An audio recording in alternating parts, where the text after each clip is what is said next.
ஒரு பெரிய ஹோட்டலில் ஒரு பிரம்மாண்டமான விழா நடந்து கொண்டிருந்தது. அந்த ஊரின் ஒரு பணக்காரர் மிகவும் சாதாரணமான பழைய உடையுடன் அங்கே வந்தார். வாசலில் இருந்த காவலாளர் அவரை பார்த்ததும், உங்களுக்கு உள்ளே அனுமதி இல்லை என்று தடுத்தார். அவர் எதுவும் பேசாமல் அமைதியாக திரும்பிப் போனார். சில நேரத்திற்குப் பிறகு அதே நபர் ஒரு விலையுயர்ந்த கோட் அணிந்து சொகுசு காரில் திரும்பி வந்தார். இப்போது அந்த காவலாளர் அவருக்கு சல்யூட் அடித்து மரியாதையுடன் உள்ளே அழைத்தார். உணவு பரிமாறப்பட்ட போது அவர் என்ன செய்தார் தெரியுமா?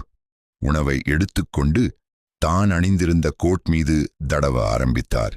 அதை பார்த்த அனைவரும் அதிர்ச்சி. ஏன் இப்படிச் செய்கிறீர்கள் என்று கேட்டார்கள். அவர் சிரித்துக்கொண்டு சொன்னார், இந்த மரியாதை எனக்கில்லை, இந்த கோட்டுக்குத்தான்.